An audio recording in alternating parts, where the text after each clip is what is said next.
the goal is to have a vision for your life such that all things considered, that justifies your effort. Okay, so then what do? Well, then you turn down to the micro routines. It's like, okay, well, this is what I'm aiming for. How does that instantiate itself day to day, week to week, month to month? And that's where something like a schedule can be unbelievably useful. Google Calendar. It's like, make a damn schedule and stick to it. Okay, so what's the rule with the schedule? It's not a bloody prison. That's the first thing that people do wrong. They say, well, I don't like to follow a schedule. Well, it's like, well, what kind of schedule are you setting up? Well, I have to do this, then I have to do this, then I have to do this, you know, and then I just go play video games, because who wants to do all these things that I have to do? It's like, wrong. Set the damn schedule up so that you have the day you want. That's the trick. It's like, okay, I've got tomorrow. If I was going to set it up so it was the best possible day I could have, practically speaking, what would it look like? Well, then you schedule that. And obviously there's a bit of responsibility that's going to go along with that, because if you have any sense, one of the things that you're going to insist upon is that at the end of the day, you're not in worse shape than you were than at the beginning of the day, right? Because that's a stupid day. If you have a bunch of those in a row, you just dig yourself a hole and then you bury yourself in it. It's like, sorry, that's just not a good strategy. It's a bad strategy. So maybe 20% of your day has to be responsibility and obligation, or maybe it's more than that, depending on how far behind you are. But even that, you can ask yourself, okay, well, I've got these responsibilities. I have to schedule the damn things in. What's the right ratio of responsibility to reward? And you can ask yourself that, just like you'd negotiate with someone who is working for you. It's like, okay, you got to work tomorrow. Okay, so I want you to work tomorrow. And you might say, okay, well, what are you going to do for me that makes it likely that I'll work for you? Well, you could ask yourself that, you know.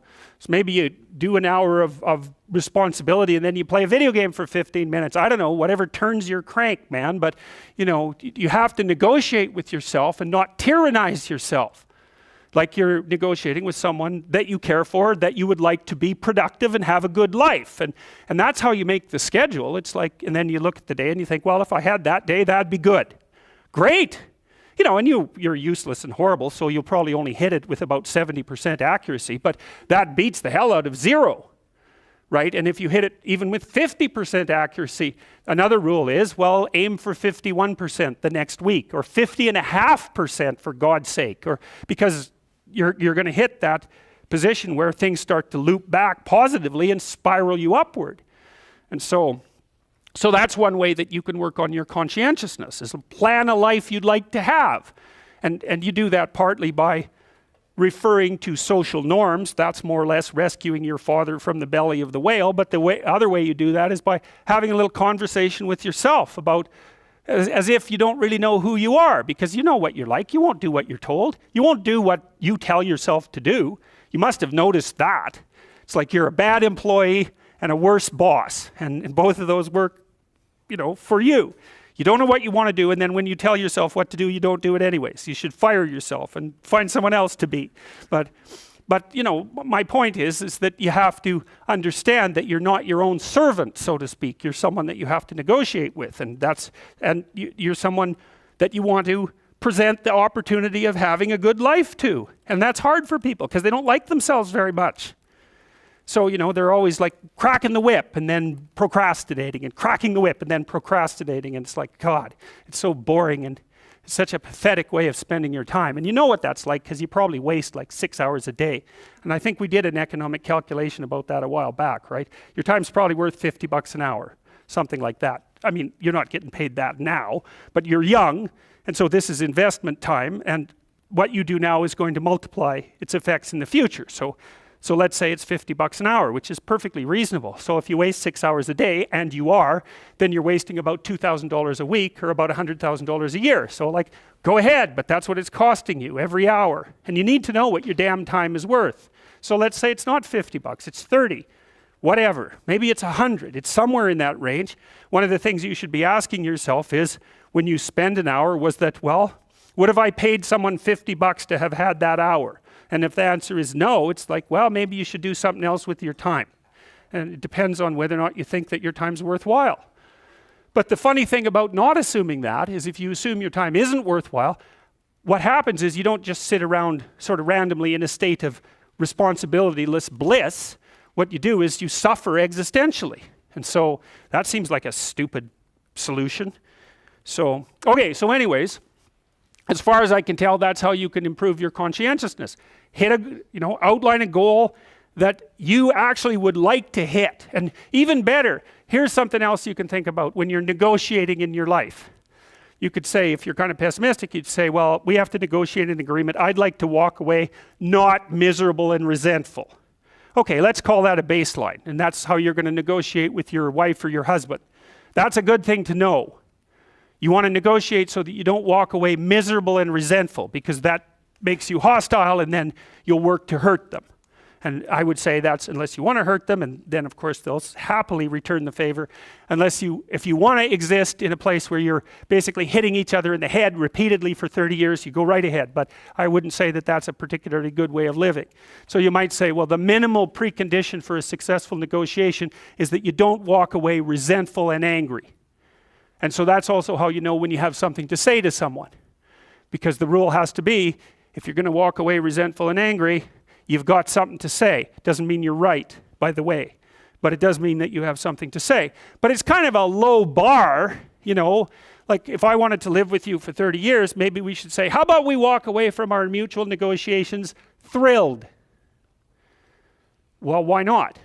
You got to aim for something. You could aim for that. You want to negotiate with your boss for a new salary. You might think, okay, I've got this damn job. How much would I have to be paid so I'd be so bloody excited to go to work I could hardly stand it? Well, you could at least know what that number is, and then you could go there and say, well, look, you like to have me around. I've been doing some thinking. I think if you paid me this amount of money, I'd be so thrilled to go to work that you could hardly even keep me away from here. And your boss might think, wow, I'd actually really like to have someone around who'd be so thrilled to work that I can't get rid of them. It's like, maybe I can't give you all of that. I'll give you 75%. Maybe we can renegotiate it in a year. It's like, hey, good deal. Or you can, be some weaselly coward and go in there and snivel about how awful your life is and walk away barely able to tolerate the outcome of the negotiation. It's like, I wouldn't recommend that. And it's funny because I've watched people do this repeatedly in my clinical practice, because we plan all the time, because the rule is you're going to come and see me. I'm going to try to help you figure out how to have the life that you want to have. And we're going to think about that strategically. So you're making $50,000 a year right now. Maybe you should be making $150,000 in 3 years. And they think, well, that couldn't happen. It's like, not with that attitude. That's the first thing. It's like, no, that's not going to happen. If you don't ask people for the damn money, if you don't look for a better job, but they're going to come along and just shovel a boat full of money at you. It's like, no, that's not going to happen. But why is that impossible?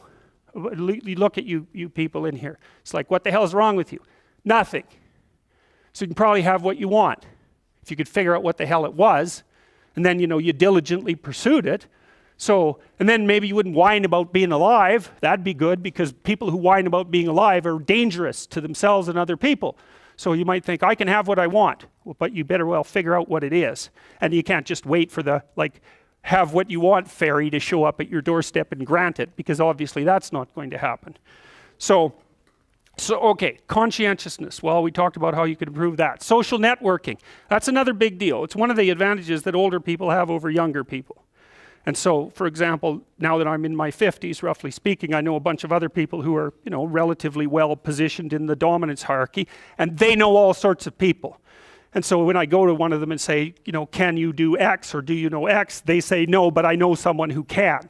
And that's a huge advantage. So another thing that you want to think about as you move through life, and this is that use your ability to network properly. And that doesn't mean schmooze, and it doesn't mean go out and impress people. That's all just complete bloody rubbish. It means you try to surround yourself with people who are competent in multiple different dimensions, and you maintain your relationships with them. And that's a trading relationship too, right? It involves reciprocity.